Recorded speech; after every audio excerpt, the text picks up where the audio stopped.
Peggy 3.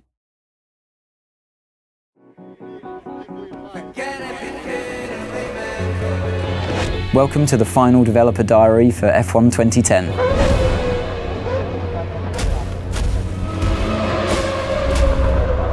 At the beginning of the game, you don't start off as a test driver, you start off as a driver that's managed to secure a seat in a team at the beginning of the year.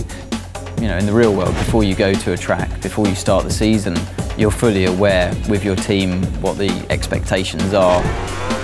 Depending on the kind of difficulty level that you've selected, that determines the teams that are open to you at the beginning of the game. You always, as a driver, want to be beating your teammate. That really elevates you in the team. It also alerts the other teams to your ability. The garage is a key location in the game. You've got your animated crew working on your car, your race engineer feeding you intel.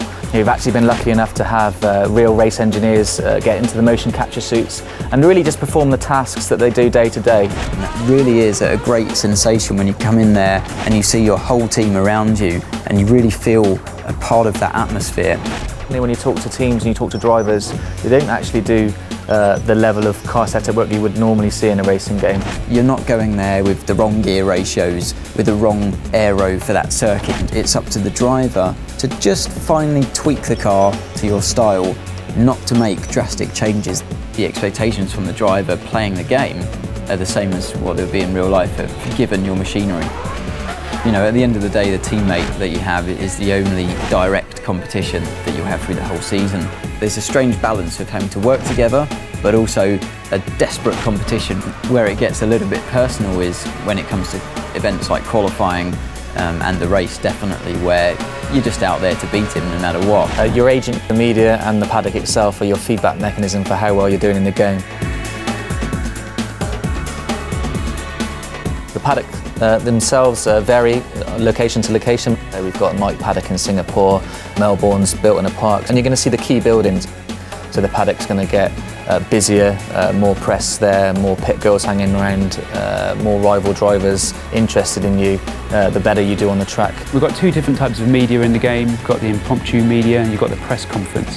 When you speak to the characters in the press conference, it's usually about your race weekend performances. They're not so sensationalist. It's an easier ride for you, definitely, but it's still a moment of celebration. Impromptu characters hanging around the paddock lane, they're always willing to take your first comments when you come out of practice qualifying and race. The hardest thing, I think, is that if you've had a bad result, then you have to speak to the media and you have to remain calm and always say the right thing. You have to be a little careful of what you say to the media. Sometimes you'll say things in the heat of the moment. You're the only one that you can blame at the end of the day if you slip and open your mouth and say something you shouldn't have. You finished on the podium, it's 1, 2, 3. You can tell the press conference characters all about the race weekend.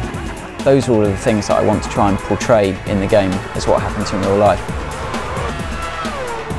Way beyond any computer game I've ever played before.